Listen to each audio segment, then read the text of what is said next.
Okay, hello everybody. We are on for our MCU 11 for MCU rewatch of all the MCU movies. We're re-ranking them, and tonight we're doing it's this week two. We're doing the Incredible Hulk 2008, the forgotten classic of the MCU universe. I think a lot of people. I know I forgot that it was an MCU movie. I feel like they kind of disowned it, like Shadow disowned it. I don't know. What do you guys think? I'm with Rory and Chad, by the way, and David. Hey, yeah, I absolutely think that they just sort of pretended this most well up until last year. I thought they were basically pretending this movie never happened Yeah, because Betty's never come back. yeah, They recast Ed Norton to Mark Ruffalo. right. The only person who had come back from this movie was John Hurt. Yeah, I didn't Uh, even realize that until later. the Peter Parker's science teacher. Right, I learned that. Mhm. Yeah, Like Martin he Starr, came back. Yeah, because which I only found out about rewatching this. That had I hadn't noticed that ever before or heard anything Yeah, of it. 'cause there's just one shot of him holding a piece of pizza, and then they move on. Yeah, because this is when he was going to school before Right. he started teaching Oh, at before he became a Midtown. teacher. Yeah. Right. And I guess in the novelization of this movie, which I didn't know there was a novel for, but in the novelization, that character was supposed to be Asian Hulk, being played by Martin Starr. Then they retconned it later to being Spider-Man's teacher. Wait, Oh, that's he was supposed to Yeah. be Asian Hulk? Yeah, Chad, you know his name, but Amadeus Cho. yeah. So he was supposed to be that guy, at least in the novelization. That's who that character was. I'm, Because I I'm think not, okay. I'm not going to ask if Martin Starr is Korean because I feel like that's a dumb question. Is he right. any Asian? I want to say probably no, but I mean, this is Marvel It's likes to MCU. recast Asian characters with white people. Yeah. This is But just anyway, foreshadowing. Yeah. the reason why I said up until last year I thought Right. that's what it was Yeah. because Abomination came back. Oh. That's true. That's true. Yeah, he's in Shang-Chi. Oh, okay. You can actually see him in the commercials for that. Nice. I never paid attention to the commercials. But yeah, we'll find that out in 5 more months. Yep. It'll When I be see it for the quite a first while time. before we get there. Yeah. There's a lot. I feel like I don't feel like this movie so much got disowned. I think that it's partially that it's not fully owned by the MCU, like whatever deal that's still in place, Right. and partially that they recast Ed Norton, so they're just kind of like, for everybody that remembers, they remember. Everybody else, we're just gonna not bring it up, but it's not necessarily disowned. Right. Because I did not expect to like this movie. Still, Right. do Do you remember what your when it came out, what your thoughts were on it? When it came out, my thoughts were that I thought this was the best Hulk standalone movie that they could make. I'm not saying that I think that it's great. It's just the Hulk as a standalone character kind of is rough, no matter what. Right. Like the only thing that's cool about the Hulk is his smashing, but that's good for 30 pages at a time, not Right. an hour and a half, right? And like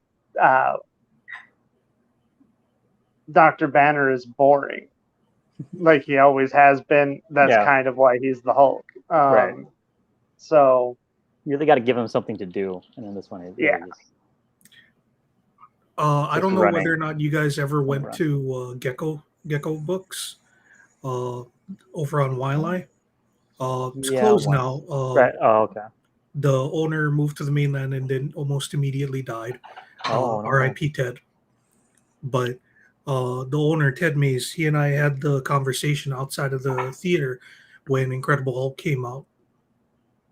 He said it's always going to be a hard sell to make a standalone Hulk movie because the audience, what we want, is directly at odds with what the protagonist wants. Right. Because Dr. Banner does not want to turn into the Hulk. As the audience, all you want to see is Hulk smash. Right. Yeah. So the movie is actively working against what you would find the most enjoyable thing. Right. Right. That actually makes a lot of sense. Yeah. I feel like also like even like within the later MCU movies where they just let Hulk be Hulk almost all of the time, the Hulk has the Superman problem of no one can really beat the Hulk. Like Right. he just constantly gets more and more angry. Like even Thanos only beat the Hulk when Hulk was having internal dilemmas and was like depowering, right? So like I think the same thing that makes even just a Hulk smash movie hard to watch is the same thing that makes Thor hard to watch and Superman is there's just no villain alone that can beat him. So it's hard to it's hard to raise the stakes. Yeah, you can't raise the stakes power wise against a character like that because then all you're doing is watching Dragon Ball Z. Where it's like the solution is just get more powerful.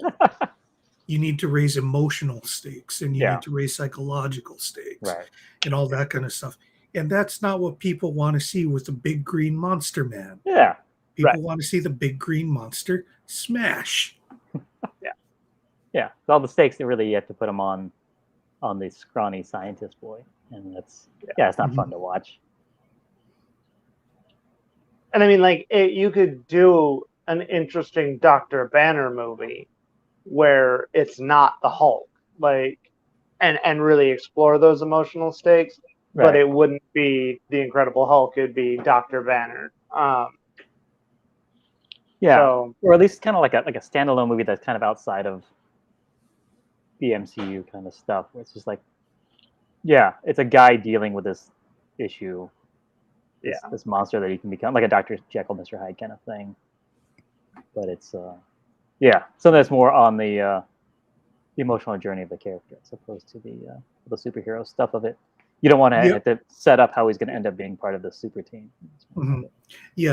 Like in comic books, because you have all of the history and the supporting characters and all that, where like people are expected to know all of this other stuff that is on the side of Hulk smashing things.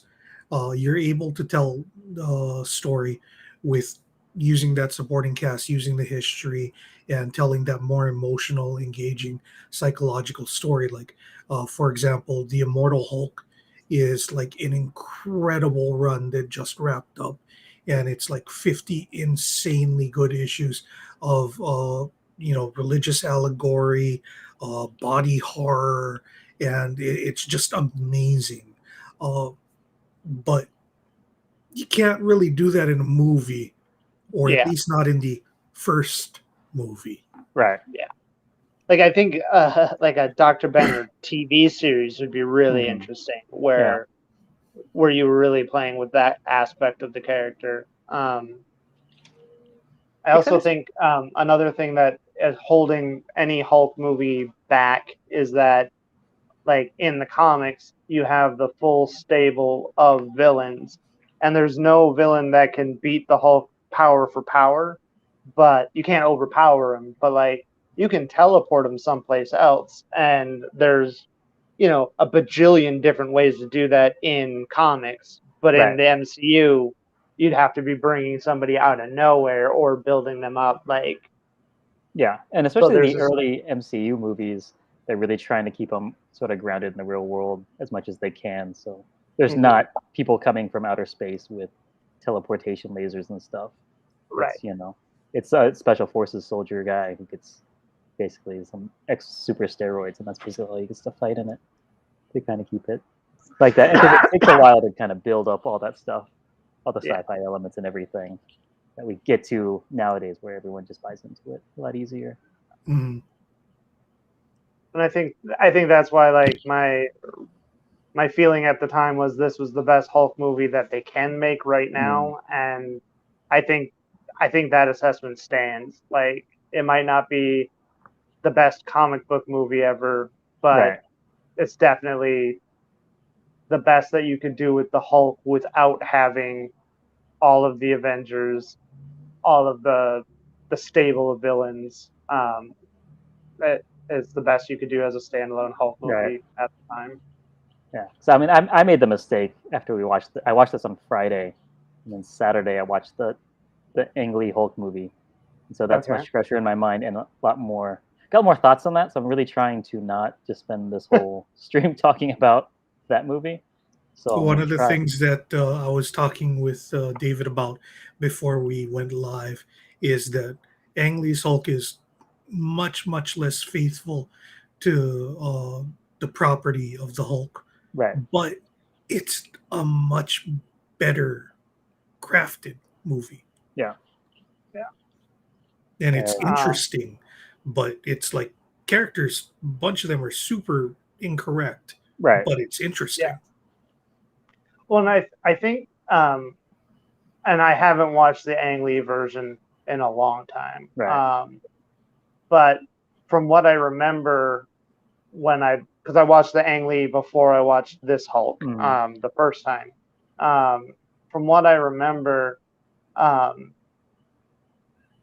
like, it felt a lot more like the Eric Bana Hulk was more true to like some of the reinterpretations of the Hulk that we've gotten out of comics over the years, where they're like really going into his fractured psyche. And this one is much closer to the original, which, to my, other than it being a bomb, like everything else, like character-wise, is pretty much right there. Sorry, go ahead. No, it's not. Yeah, okay. I feel like where a lot of the other MCU properties have taken a lot from, like, the Ultimate Universe, this one was almost just like polishing up old 60s things so that they made sense today. Which I thought was neat. Yeah. So you were in 2008, like that was the same year that Iron Man came out, and then also I think The Dark Knight came out that same year. So that was a lot of, we were in real, like, gritty reboot kind of movie making times. So, there was definitely trying to not have as much of the fantastical stuff in there at the time. Was definitely the goal, and that's what it's something I think I liked about it when it came out, and I really liked, and I think this is why I thought this was my favorite Hulk movie when it came out, was that the opening credits, that's the origin story. We don't have to spend a whole movie or the whole first half of the movie just doing the origin story. It's all in the opening credits. And I think that's all I really remembered about the movie. And I was like, oh yeah, I like this movie. And all I liked was the fact that they did that. And especially at the time, like every comic book and superhero movie they were coming out with had to do the origin story stuff. Yeah. So I was like, wow, that was a really cool idea. And then I kind of forgot pretty much everything else about the movie. Well, like, I feel like that's the thing about this one more than anything else, is that they've just never really come back and tapped on the stuff that they worked with in this one. Like, this one, up until Shang-Chi, they never brought any of these characters back in any meaningful way. Like, I feel like Banner mentions this movie, like, in passing a couple of times, but I think that if, like, they referenced it more, that this movie would have more of a following. Because I don't think it's even a bad superhero movie. Right. Yeah. Yeah, after rewatching it, I have to say that there's a lot of people that don't like this one, and it's fine. Yeah. I feel like if you don't like this one, it's probably because you just don't like the Hulk that much. Mm-hmm. Not because anything that the movie did was wrong. Like, I'm not the biggest Hulk fan, so I'm not like jazzed about this one. But it's not because the movie didn't do exactly what it said it would. Yeah. I will say though, from that opening part in what was he in Brazil, Colombia? Yeah, Brazil. Brazil. That Brazilian girl that he worked for, I would not come back for Liv Tyler. Yeah. Like Jennifer Connelly maybe, but not for Liv Tyler. Mm-hmm. I'll agree with that. Yeah. Is it implied that he has sex with that Brazilian girl? Does she open her towel? I don't think so. Okay. I think that's because he can't. I don't think he can without hulking out. Right. Yeah, that's what I was thinking. Later on, they make that a plot point. Are we going to talk about that part now? Yeah, let's go for it. All right. So when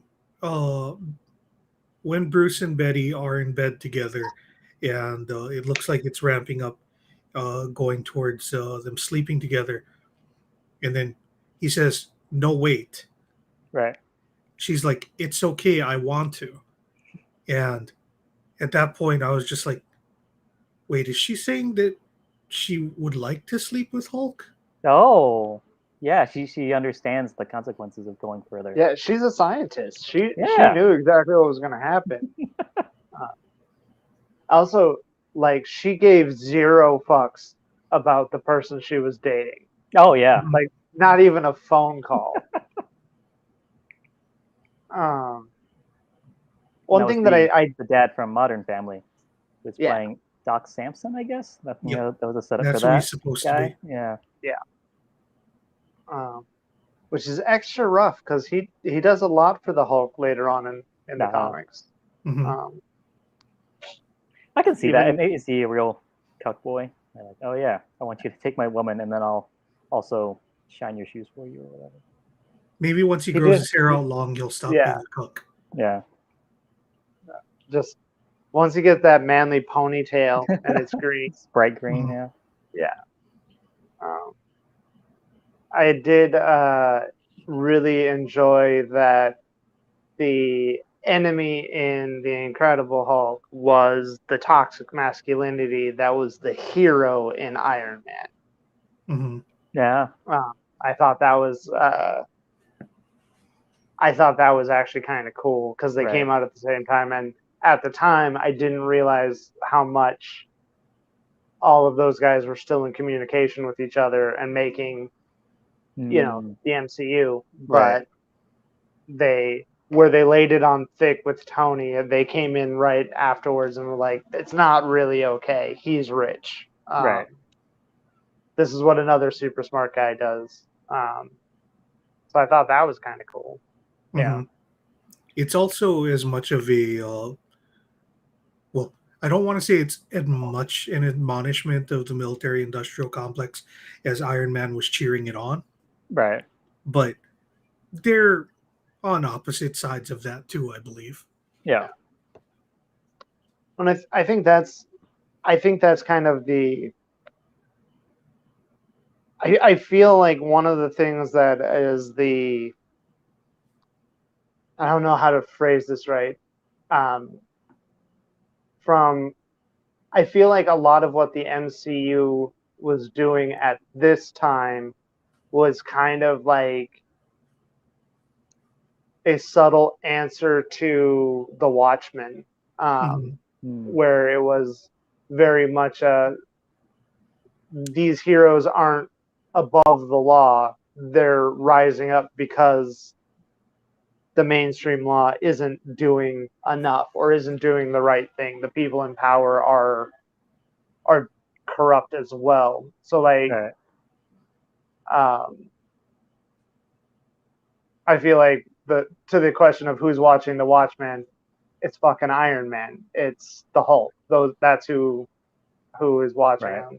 And I feel like that.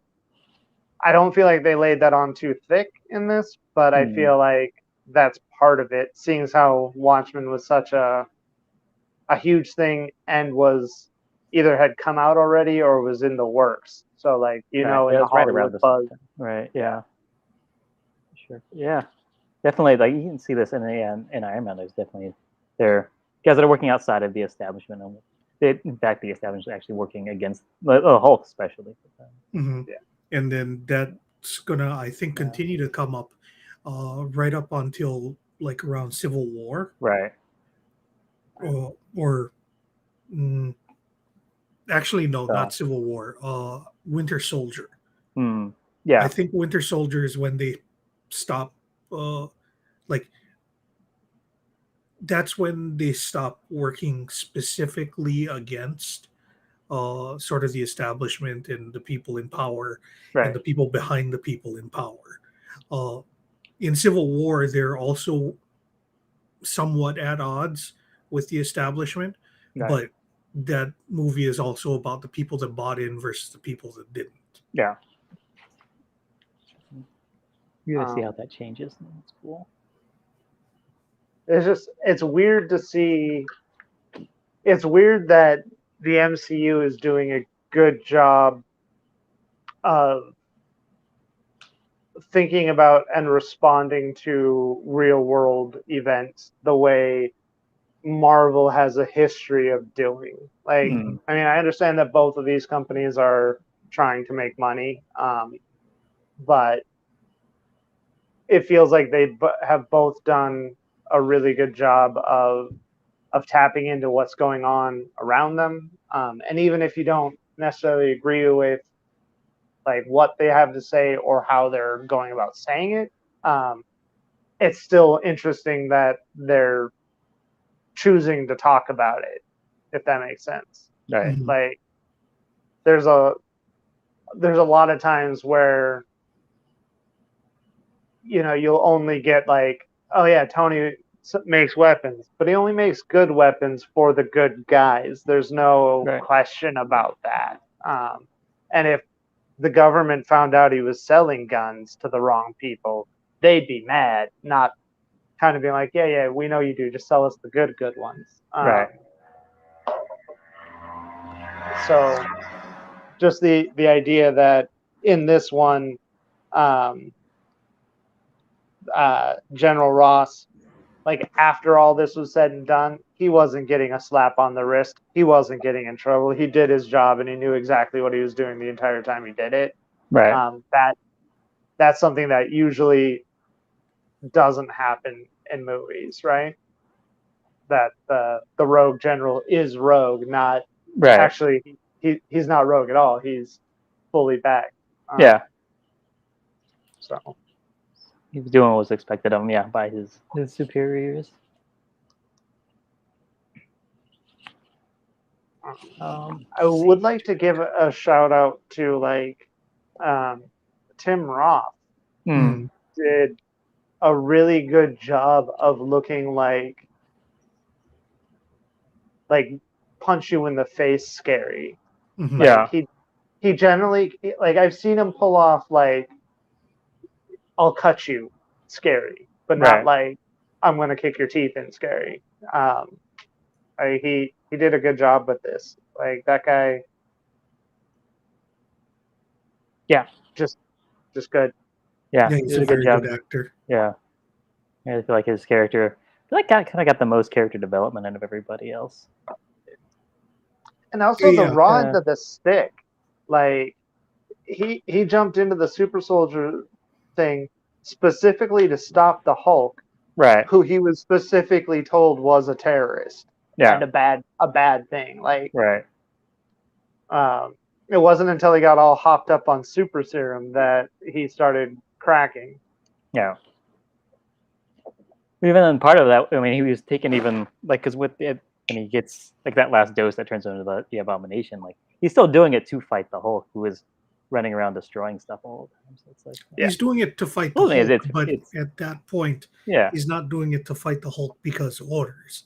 He's doing Yeah. it to fight the Hulk because he wants to beat up the Wants to be- Hulk. yeah, he wants to be He the guy. wants to show that he's better. Yeah, Like, I thought it was real interesting, especially in light of the Captain America movies, establishing the idea that the super soldier serum makes you more you than anything else, right. and it magnifies like all these traits about yourself that this guy who's supposed to be this super badass, like you give him the super soldier serum and he becomes or a type of super soldier serum and he becomes that super soldier, and you get to see him doing the kind of moves where you're like, oh man, when they finally make a Captain America movie it's going to be incredible. Right. And then you start to see him sort of crack, where it's just like the things that are getting magnified about him are not just those awesome soldier traits, but it's just like this dude just wants to fight. He's like super angry and needs to hurt people. Well, and also like specifically, he's not an idealistic kid. Right. He's a soldier that knows he's past his prime. They even say of like, yeah, if I knew what I knew now in the guy I was 20 years ago, that's a guy you don't want to meet. Right. So like when that amplifies to he still has something to prove. That was a cool character development of how this guy who, may not be the best guy, but was still nominally a good guy, went down the drain.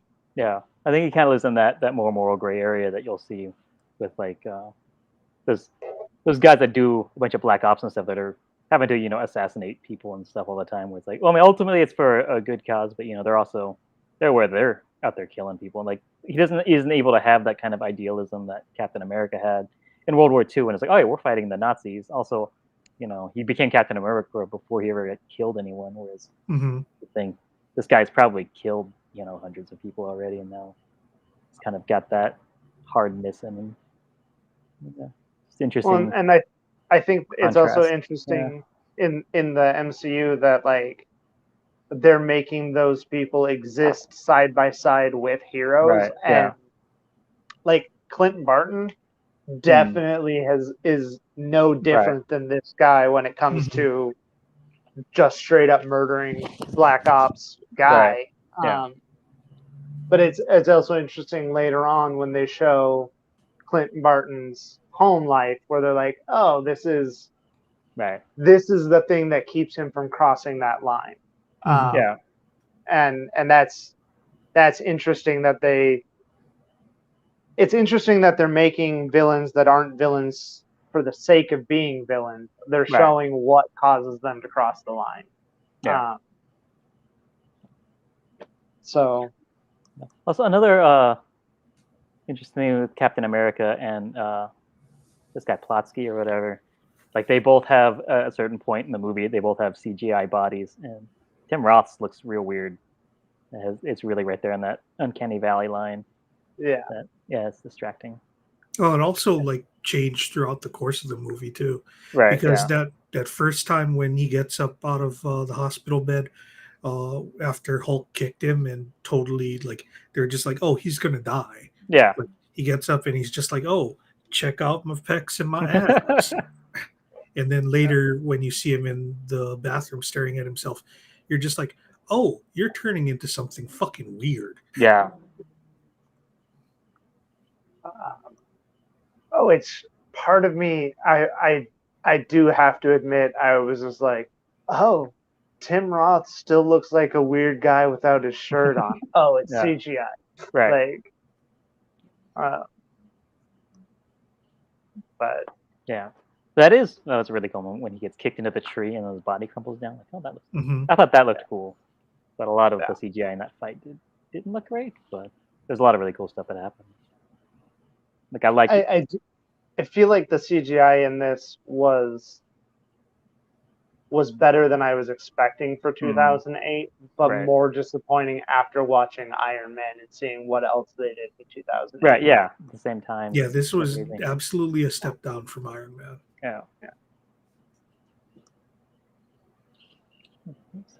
I almost feel like if this one came out before Iron Man, we would have given it a lot more love.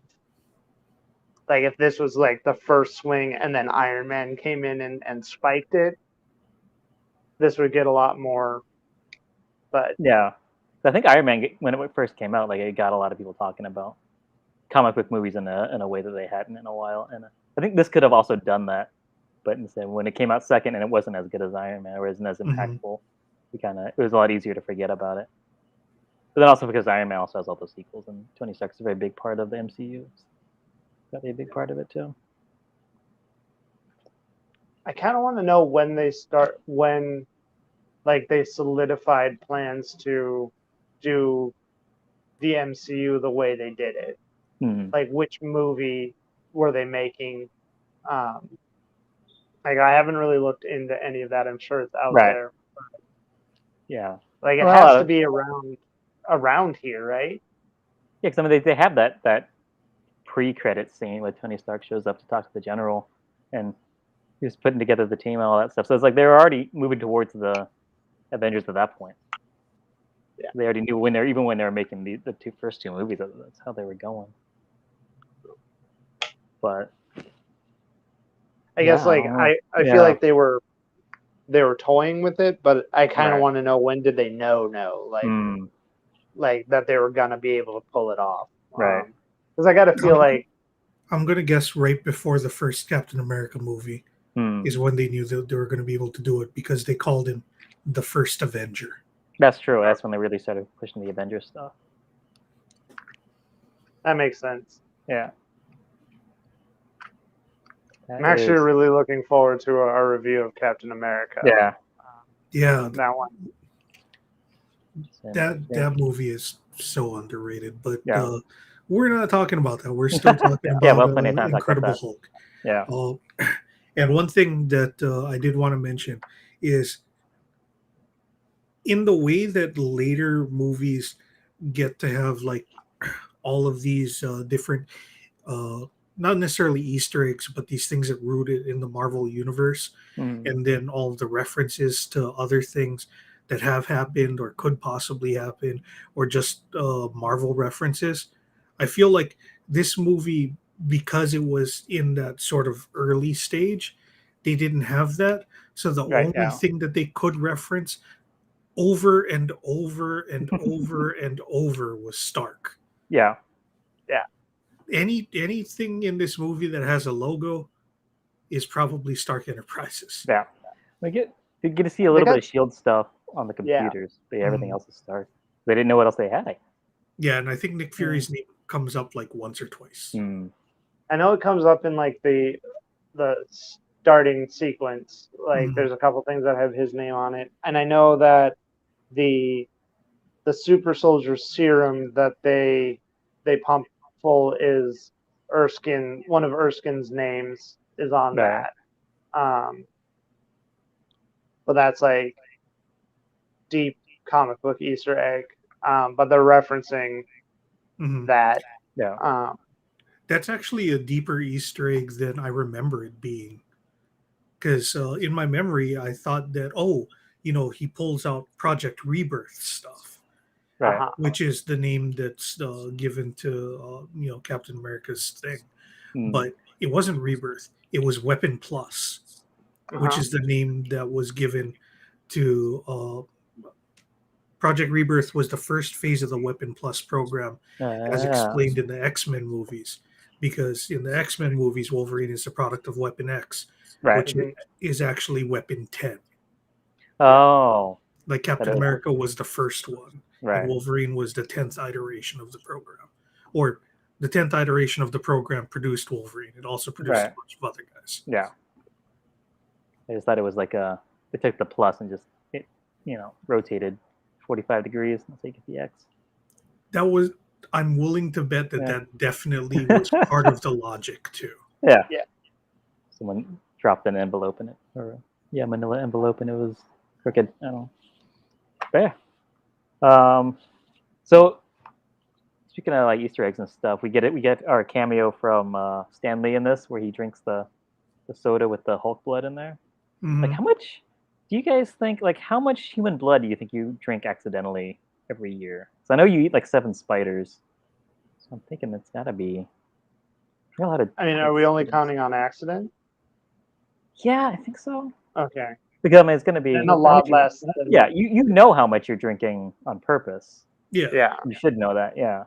I'm sure that the amount of purposeful blood that most humans drink is much greater than the accidental. Yeah. It's like that. It's maybe 1 drop per bottle. No, it's more like 1 drop per like shipment. Yeah, right? yeah, I'm saying, yeah. But I mean, when you do drink human blood on accident, it's only a little bit. Yeah. Yeah. Yeah. So yeah, let us know in the comments how much blood you drink every year. I'm curious. Accidentally. Yeah, accidentally. Accidentally. We don't need to know about your on-purpose blood drinking. Right. That's between you and God. I mean, I'm still down if you guys want to send me messages. I will read all of that thoroughly. In as much detail as you're willing to provide. Yeah, you can tweet him at Rory at trying to think of a funny Twitter person's Twitter. You let me know what it is, and I'll make a Twitter account. Yeah, just at Marvel on Twitter. Let him know to forward it to Rory how much blood you drink on purpose every year. Yeah. So that was the Stan Lee cameo. This movie also had another cameo. Yeah. It had Lou Ferrigno cameoing as a security guard, which we had mentioned previously, the Ang Lee Hulk movie. That one actually also had Lou Ferrigno and Stan Lee cameo. And both of them were security guards last time. I'm assuming like this is in the same timeline. So it's Stan Lee ends up getting fired, or maybe it's just on his day off is when he's drinking the blood soda. Mm-hmm. Yeah. Yeah. Well, I'm thinking that's what got him fired from. That's why he's not in the scene as a security. Because I'm assuming in universe, right? They're two buddies that go around being security at different places together, and then Stan Lee got fired because he drank all that gamma blood, and Lou Ferrigno's still there because Stan Lee's not out of the hospital yet. Yeah, so he's kind of they're shorthanded. Yeah, because otherwise he probably would have sent Stan Lee to escort the guy up, the pizza delivery man. Mm-hmm. Also, I heard that Bill Bixby has a cameo in this. He played David Banner in the whole TV show, but I don't know what Bill Bixby looks like, so that's just something I read. I didn't catch that. Yeah.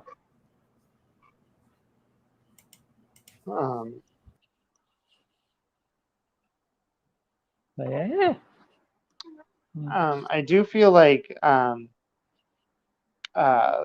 Betty Ross and Pepper Potts are the exact same character in this. Like Stan all they do range in the 60s.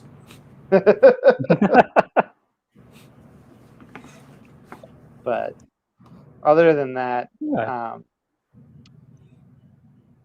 I feel like that's one thing that I really enjoyed about later. Yeah. Those are the weird bangs. It's a weird look for Liv Tyler Universe here with bangs. So it always threw me whenever I saw her with those. The thing that always throws me about Liv Tyler every time I see her is like, I keep forgetting that she has that weird whisper voice. Yeah, that's the thing. Is like I don't like her acting most of the time. Like it works in certain things, like in Lord of the Rings, where she's playing like this ethereal elf that's almost like a spirit, almost in the way that she's kind of playing it. Where it's like, okay, that kind of makes sense. Where she's kind of got this weird voice, whispery voice. But like any other time when she's just like trying to play a normal person, it's weird. She seems like the girl that was crazy in high school and then had kids first and then grew up really fast, but still has like, so she's now like that weird child idea of what an adult should be, and she's really good at it and like has her shit together, but it's still not like like her idea of what being a real life adult is drastically different than mine. Yeah. If that's just the feel I get off of her. It's just Right. like a vague feeling. That's exactly that. Yeah. It's definitely something that's up. Apparently, Bill Bixby was on TV in this movie. Right. Oh, okay. Since he died in 1993. Oh, okay. Did you guys ever watch So those? that's the only way that he could Right. actually cameo. Yeah. Unless they do a Princess Leia thing. This was so many years before they had the technology to do that. Like I still remember when they tried to do that in Superman Returns, and that was like 2012, I want to say. Yeah. When was Superman Returns? No, that was earlier. I think it might have been close to this. 2006. That was before this. Okay. Yeah. So it's a good thing they didn't try it. Because he didn't do real good in that one. No. When they do Black Panther 2, that will be. I think they got the technology to do it for an entire movie, so that'll be interesting to see. Something tells me they're going to try it.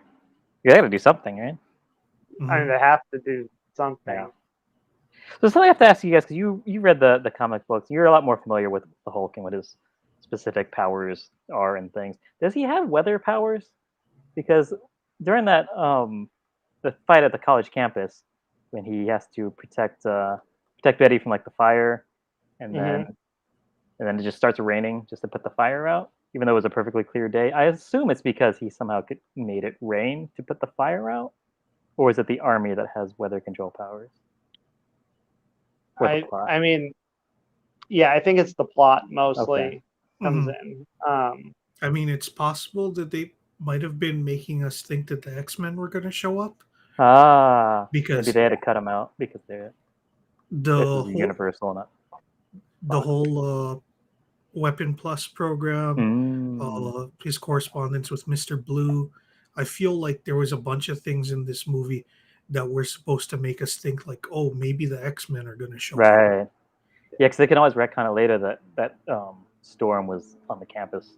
And she summoned the rainstorms to put the fire out to still protect people. I can see that.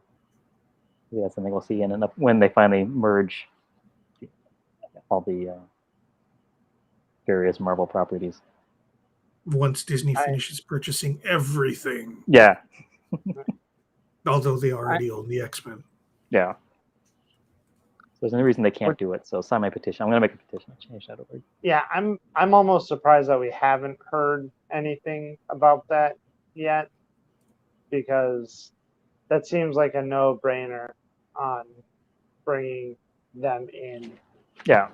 I think that they're absolutely going to do it, but I have a feeling that the reason why they're not talking about it and they're not doing anything that we can see is because they're trying to make sure that this is the best possible effort that they can put forward. Like they're trying way harder than they do for anything else. Right. Not that everything else that they're doing is like them just phoning it in, but I think that this is the one that worries them. Right. Well, I think this is the one that's easiest to go wrong because they've redone a lot of the X-Men major storylines. So like they have to retcon a bunch of origin stories. They have to explain why the mutants didn't show up during the snap, like all of that. Right. But yeah, like, so I feel like yes, they do have to do a lot of extra work to make it understandable, but at the same time, like, I'm still shocked that we're not hearing. Yeah. Like, people getting told you, Rory, before my thoughts on how the X-Men, like their story kind of really gets weakened a lot when they exist in the same universe as all the other Marvel superheroes, because like they live in a world where everyone hates them because they have powers and stuff, but then they live in a world where all of the heroes of the world have superpowers and things. And why everyone just hate them just because they were born that way? But they got them differently, right? Like that seems like an odd for some reason everyone knows that, right? Well, I feel like So it makes it weird. I feel like, and this is more for people that haven't been privy to me and David talking about this. I feel like the difference between the X-Men and why it works in the comics, and I think why it can work even better in the MCU, is that the X-Men don't have the ability to not be superpowered. Like Captain America was given his powers. Iron Man puts on the suit. But like if you do the Zarkovia Accords with all of the current heroes, they have the choice to sign them or to stand down and not be superheroes anymore. Right. But like Storm just has weather manipulation powers. She can't turn it off, not turn it off. So like they would be forced to sign those accords regardless of whether or not they wanted to use them. So I think that I feel like that's part of the difference, is that and what they do in the comic books is that we only see the X-Men, but there's a bunch of mutants out there that A, aren't that powerful, and B, still have to go to work, and that's where they're getting a lot of the mutant hate. It's not that everybody hates the X-Men, it's that everybody hates that weird guy down the street that has scales instead of skin. And that's the only thing he can do. But I think that's something that's actually kind of cool about what they can do in the MCU, is that they can retcon a lot of mutations in there without having anybody that had significant power. Yeah, I think it definitely gives them a lot more opportunities to tell those kind of stories and explore the way the hell all that stuff works. So. One of the other things that they've done in comics about that is, like, in the regular 616 universe, basically the Fantastic Four were the first really public heroes other than Captain America. Right. And because of that, and their sort of celebrity status and the way that they treated the powers and everything, it got people used to the idea. Whereas the X-Men are this secretive force that really only pops up to fight other weird freaks. And in the way that the MCU has been built up, it's kind of similar, where the Avengers are this very public group that has some celebrity cachet, and they have someone that the public has grown to trust, like Captain America. Whereas when the X-Men show up, they're going to be a new and different, powerful group of people that, wait, what, who? Yeah. So I think that, it'll make sense why they're still hated and feared. Go ahead. Yeah, and you also have the whole thing where the Avengers, at least at the beginning, they're working with S.H.I.E.L.D. and the establishment and everything, and whereas these guys are just sort of this private organization, just going and fighting who they feel like fighting for their reasons.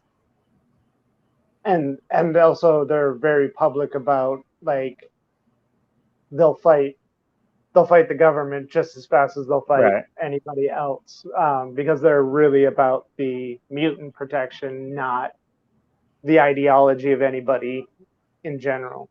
I think another thing to bring up is that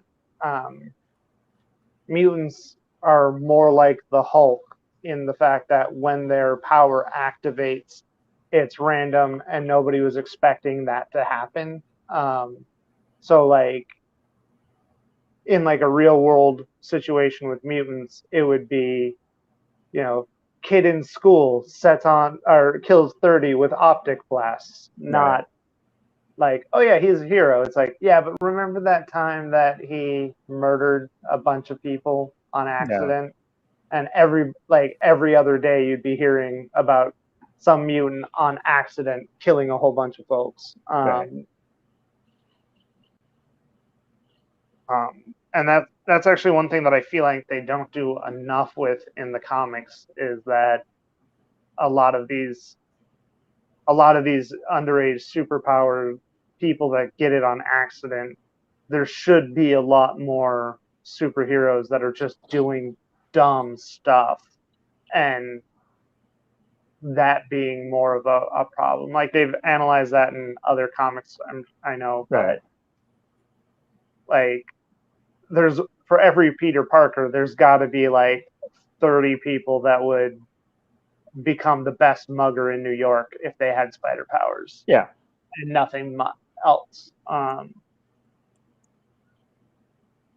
So yeah, that'd be an interesting thing to see them explore throughout, future MCU stuff.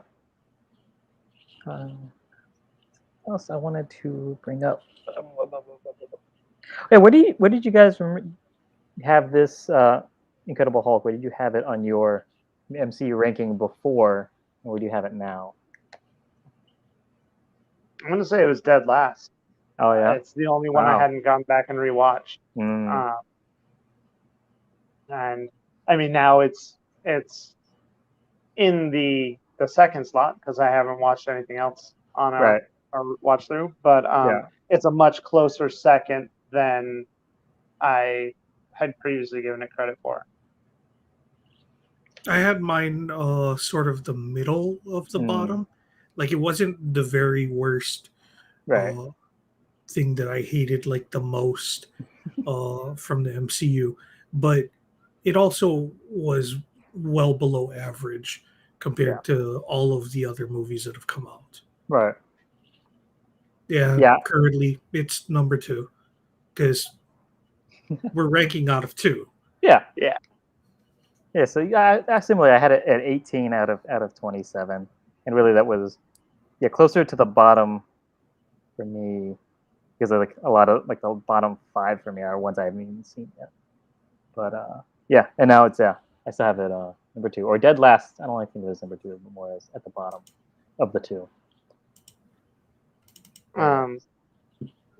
Just out of interest, because I don't think I've heard this or remembered. What were your guys' 2 least favorite prior to rewatching? So, of the ones that I've seen, I had Age of Ultron and Doctor Strange at the bottom. Oh, okay. Yeah. Mine was Iron Man 2 and Age of Ultron. Wow. Okay. I'm still like, mine has to be Thor and Thor: Dark World. Yeah, I actually really enjoy the first Thor movie, but Dark World's not great. Yeah. Anytime dark elves show up in anything, I'm like, I'm not really a fantasy guy, anyways. I didn't mind what they did with the dark elves. The issue is that what they did was almost nothing. Like, I'll have a lot more complaints once we get to that movie, but that was, in my opinion, the biggest waste of an actor that the MCU's ever done. Yeah. I mean, we can talk about it more when it comes to it, but like, this isn't really against the. It's not really against the MCU. It's against Marvel in general, but like, across the board, what they've done with the Thor mythology, it's like there's much cooler things to do with them in general than what you've chosen to do. Like just calling them dark elves, like, they actually have a name in Norse mythology. You could use that and nobody would be like, dark elves, this is stupid. Yeah. Some D&D stuff or something. Yeah.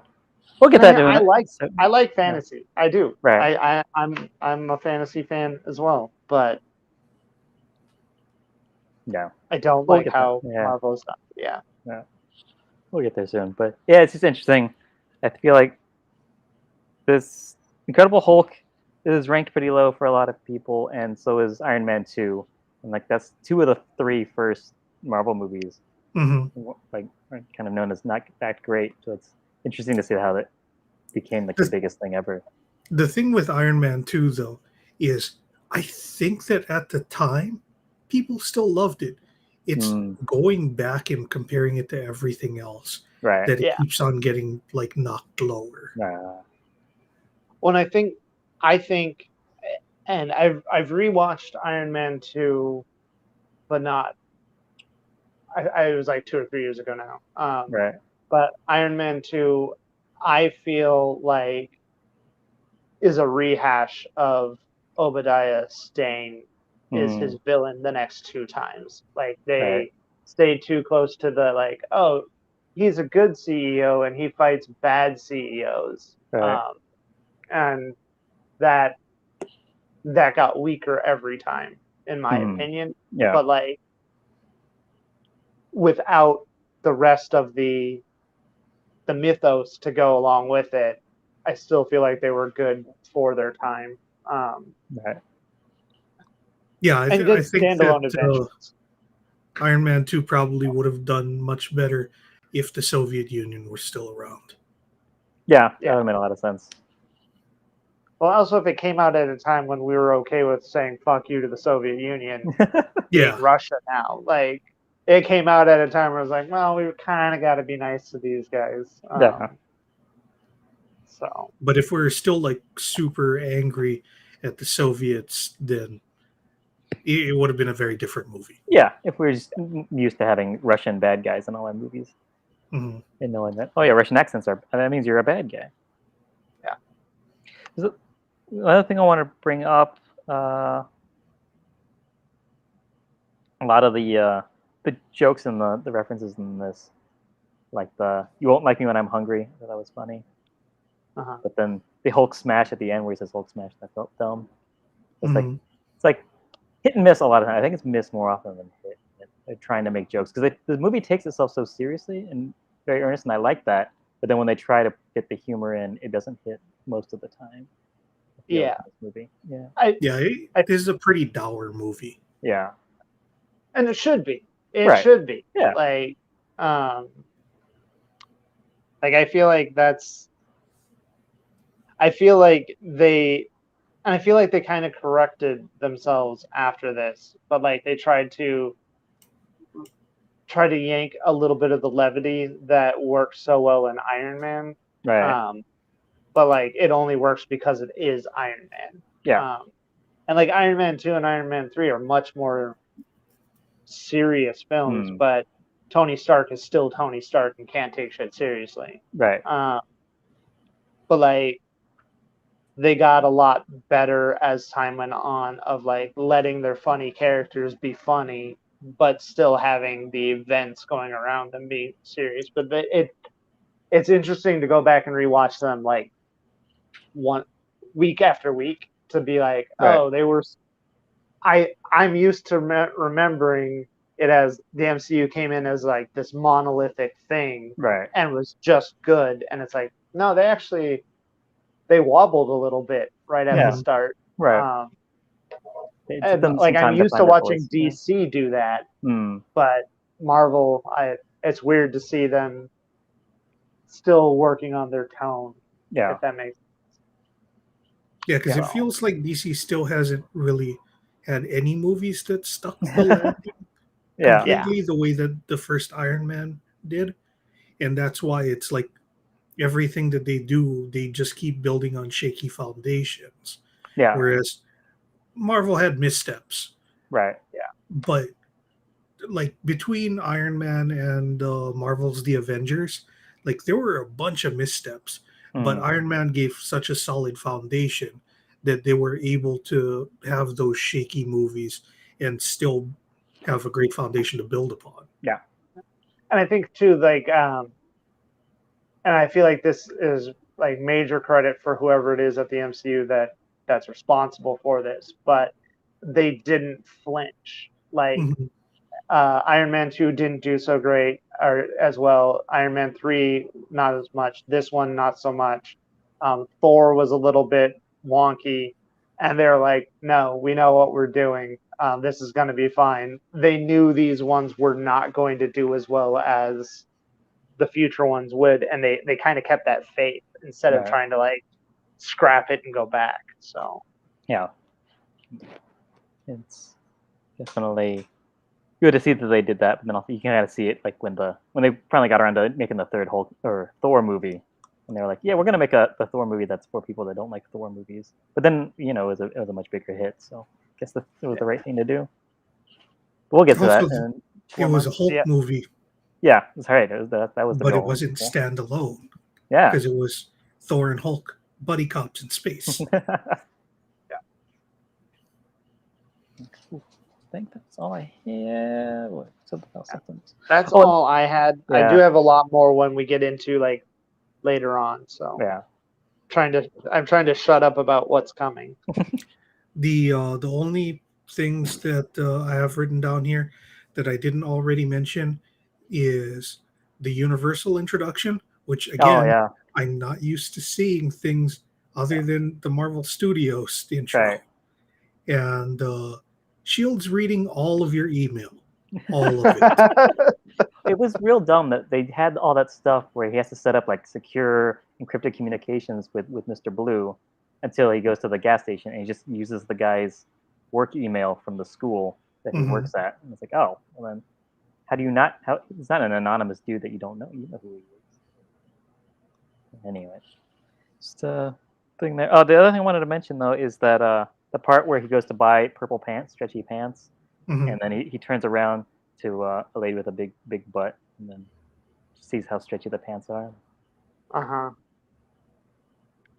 That wasn't purple stretchy pants. That's right. That was just he wanted pants that were stretchier.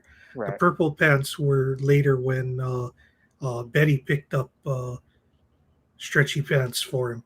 Right. And then he's like, really? Purple? Because at its core, all of these movies are still slightly embarrassed about comic books. Yeah. And that's I'm never a fan of when they have to try to apologize for that. One thing that I forgot to mention in the Iron Man movies when we watched it, because I had to go back and rewatch it because I'm simultaneously doing a chronological order one here at home. I'm also doing machete order. Okay. When I rewatched it,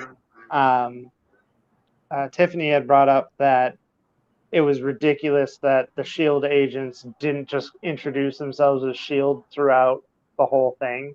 That they were still working on it. And I feel the need to address that because in the comics, they've always known that they were S.H.I.E.L.D., but throughout the various versions of comics, what that acronym stood for changed multiple times. Right. So I feel like that running gag was also a thing of like, he says exactly what they are over and over again.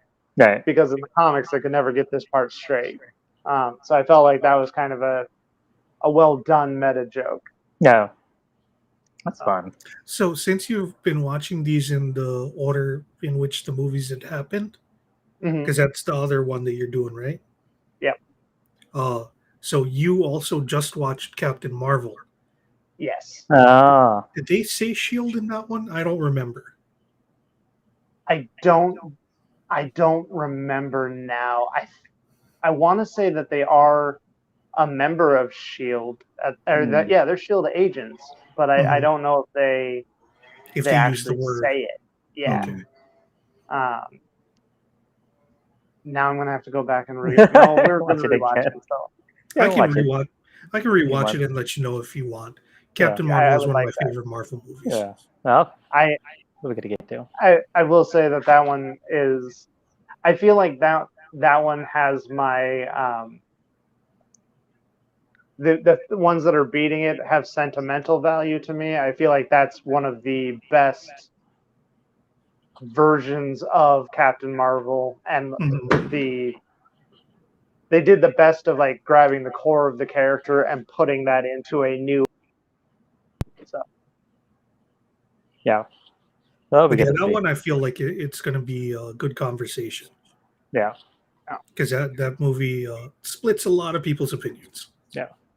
And also, it's got some good CGI body stuff with Samuel L. Jackson going on, so that'll be interesting to talk about. So I don't know, were they putting his face on a younger man's body, or were they just I have no idea de-aging him and also making him thinner? We'll look it up and find out in a few months. But that's something I always was curious about because it looked good. I think a lot better than Tim Roth did in this. It's also one of the best soundtracks of any Marvel movie. Oh yeah. But that's because we're the age that we are. Yeah. But I just want to, before we sign off, I do want to say that I think the Hulk did kill someone at the end. He's got one kill as far as I know in this movie, which was the Abomination. Because I think no, he didn't kill him because he comes back later. So never mind. Yeah, but he did stomp him and then like twist as though he killed him. It seemed like he was implying that he killed him, and maybe everyone thought. I think he was trying to. Yeah. Yeah. It's possible that he was trying to do that Bruce Lee like twist the ankle kill thing, right? But the only martial arts that we see Hulk learning or Banner learning in this movie is in Brazil. So presumably he was only learning capoeira. Yeah, or Brazilian jiu-jitsu or something. Right? Oh yeah. Yeah, Yeah, whichever one it is that teaches you to roll your stomach with the truffle shuffle. I feel like he was learning some jiu-jitsu because I feel like in one of the scenes, in that chase scene, he actually does judo throw someone. Oh, okay. Yeah. And I know that's not jiu-jitsu, but I feel like he actually uses a little bit of a martial. Yeah. Jiu-jitsu than it is to capoeira. Yeah. So we definitely don't see him doing any dancing. Yeah. Which would have been great. I would have loved to have seen Capoeira Hulk. Yeah. Pretty awesome. All right. Yeah, only if as he hulks out though, his hair like just falls into the braids. Yeah. And his purple stretchy pants stretch out and become a special like MC Hammer pants or whatever that. Then I will even allow him to have like the bright orange chest hair and just full on blonde. That'd be awesome. All right, yeah, thanks for coming on and talking about the Incredible Hulk tonight, guys. Thanks everyone for watching. Thank you. Yeah. I guess we'll MCU next week. Aha! MCU next Tuesday, but actually Monday. We'll see you guys next Monday for Iron Man 2. And also, I think we're going to try Thursday or maybe Friday to do a little bonus stream this week to talk about Ang Lee's Hulk. If anybody wants to be part of that, keep your eyes on the thing. Just subscribe and then you'll know. So just do that. Subscribe here and also follow us on Twitter at Kopala Koala. We will see you all later on. Thanks for watching. Bye. Bye.